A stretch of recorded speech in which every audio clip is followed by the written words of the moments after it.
ఏ సంస్కరణ లేకుండా హిందూ మతం ఇక్కడ దాకా వచ్చిందా? అసలు మతం గురించి, మతంలో ఉన్న మంచి చెడుల గురించి చర్చించకూడదు, చర్చిస్తే తప్పు, నువ్వెవడో మాట్లాడడానికి అని అంటే ఈశ్వరచంద్ర విద్యాసాగర్ దగ్గర నుంచి, రామకృష్ణ పరమహంస దగ్గర నుంచి, వివేకానందుడి దగ్గర నుంచి, గురజాడ అప్పారావు దగ్గర నుంచి, కందుకూరి వీరేశలింగం దగ్గర నుంచి, నార్ల వెంకటేశ్వరరావు దగ్గర నుంచి, రంగనాయకమ్మ దగ్గర నుంచి, త్రిపురనేని రామస్వామి చౌదరి దగ్గర నుంచి వీళ్ళందరూ నోళ్లు మూయించితే మనం ఇక్కడ వరకు వచ్చేవాళ్ళమా? ఈ మాత్రమైనా సంస్కరించబడే వాళ్ళమా? బాల్య వివాహాలని, సతీ సహగమనాలని దాటుకుని ఇక్కడ దాకా వచ్చేవాళ్ళమా? మా మతం గురించి నువ్వెవడో మాట్లాడడానికి, మా మతాన్ని విమర్శిస్తే సనాతనం డామ్ డూమ్ అని అంటే అవన్నీ ఆగేవా? ఆ దురాచారాలన్నీ ఆగేవా? ఎవరి మీద పెడతావు యూఏపీఏ? నక్సలైట్లే నిజమైన దేశభక్తులు అన్న వాళ్ళ మీద యూఏపీఏ పెడతావా? చేగువేరా బొమ్మని ఆటోల వెనకాల టీ షర్ట్ల మీద, క్యాప్ల మీద పెట్టుకునే వాళ్ళ మీద యూఏపీఏ పెడతావా? రామాయణ కల్పవృక్షం రాసిన విశ్వనాథ సత్యనారాయణ మీద పెడతావా? రామాయణ విశ్వవృక్షం రాసిన రంగనాయకం మీద పెడతావా? బాంబును చూసి బెంబేలు పెడితే అది ఎప్పుడు నీ గుండెల్లోనే పేలుతుందిరా అన్న అలిశెట్టి ప్రభాకర్ మీద యూఏపీ పెడతావా? నక్సలైట్లకు వెసులుబాటు కలిగిస్తామని చెప్పి వాళ్ళ మీద ఉన్న నిషేధాన్ని తొలగించిన చెన్నారెడ్డి మీద పెడతావా? నక్సలైట్లు చర్చలకు ఆహ్వానిస్తున్నామని చెప్పి 2004లో ఎలక్షన్ ప్రామిస్ చేసి చర్చలకు ఆహ్వానించి సీజ్ ఫైర్ చేసి వాళ్ళతో కొన్ని రోజులు వాళ్ళకు కొంత వెసులుబాటు ఇచ్చినటువంటి వైఎస్ రాజశేఖర రెడ్డి గారి మీద యూఏపీఏ పెడతావా? మళ్ళా తిరిగి వాళ్ళ మీద నిషేధం విధించినటువంటి అదే రాజశేఖర రెడ్డి గారి మీద పెడతావా? ఎంతమంది మీద పెడతావు నువ్వు యూఏపీఏకి? నక్సలైట్ల గురించి మాట్లాడితేనే యూఏపీఏ కేసు పెడతావా?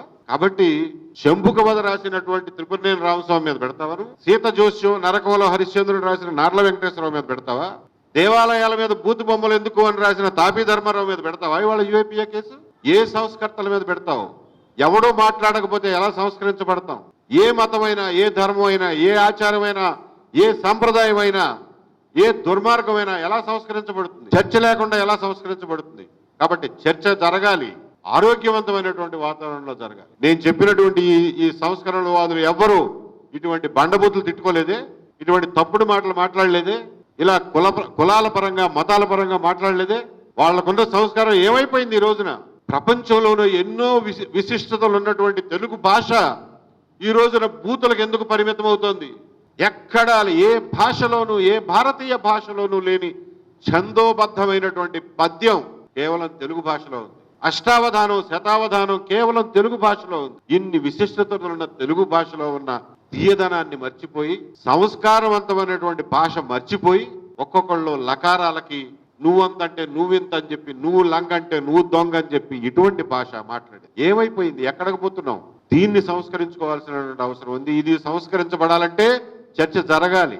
రావణ్ తప్పు చేస్తే, రావణ్ ఇది నువ్వు తప్పు చేశావు, ఈ లైన్ దాటావు అని చెప్పగలగాలి. అంతే తప్ప యూఏపీఏ కేసులు పెట్టి చర్చని, ఆలోచనల్ని, మేధస్సుని, మాటని భయభ్రాంతులకు గురి చేయటం ఈ రాష్ట్రానికి మంచిది కాదు, మన సమాజానికి హితవు కాదు. కాబట్టి ఇటువంటి దుర్వినియోగాలని ఆపు చేయండి అని చెప్పి సవినయంగా ఈ ప్రభుత్వానికి మనవి చేస్తూ, ఇలాగే గనక యూఏపీఏ దుర్వినియోగం ముందు జరిగితే తీవ్రమైనటువంటి ప్రజా ప్రతిఘటన కూడా ఎదురవుతుంది.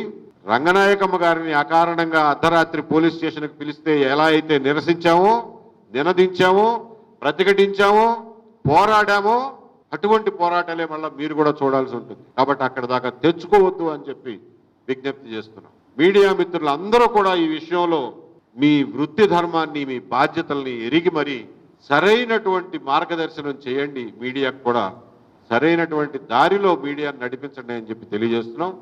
Questions are welcome. బూతులు తిడితే చెప్పాను కదా, మేజిస్ట్రేట్ దగ్గరికి వెళ్ళాలి, ఫైల్ చేయాలి, ఆయన పర్మిషన్ ఇస్తేనే పోలీసులు ఇన్వెస్టిగేట్ చేస్తారు. మహా అయితే 2 ఏళ్ల జైలు శిక్ష పడుతుంది.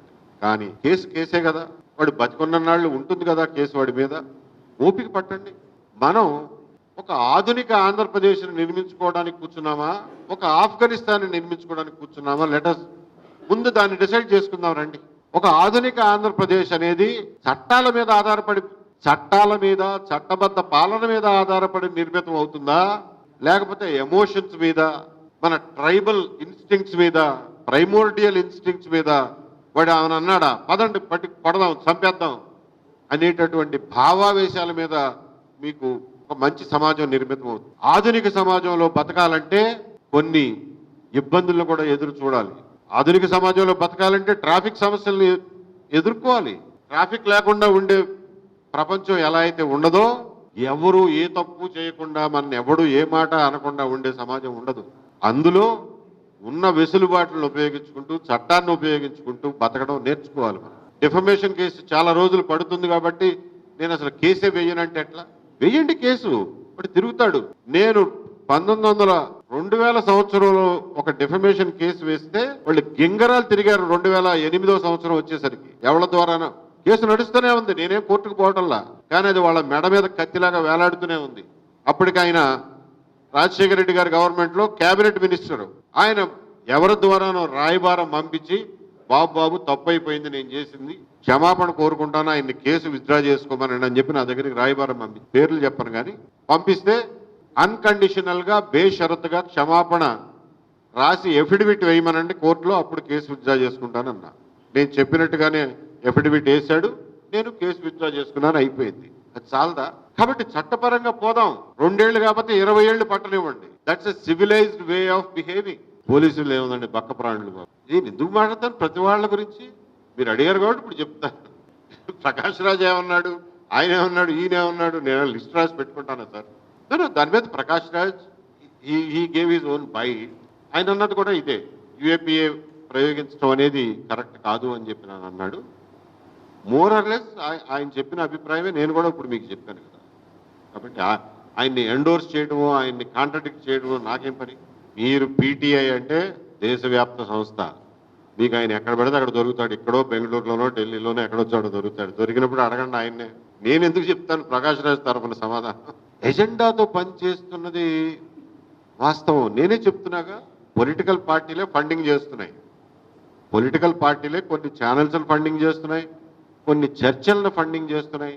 ఒరే నువ్వు వీడి మీద పడరా, మా పేటీఎం బ్యాచ్ అంతా నీతో పాటు వస్తారు అని చెప్పి ఒక బ్యాచ్, అటువైపున కూడా సేమ్ సిమిలర్ గా జరుగుతున్నాయి. సో ఎజెండాతో పనిచేస్తున్నప్పుడు అరే నువ్వు ఎజెండాతో పనిచేస్తున్నావు అని ఎత్తి చూపించండి, ఎక్స్పోజ్ చేయండి. ఆయనకి ఎంత భావ ప్రకటన స్వేచ్ఛ ఉందో మీకు ఉందిగా, ఎవడొద్దన్నాడు? ఎక్స్పోజ్ చేయండి, తప్పులేదు.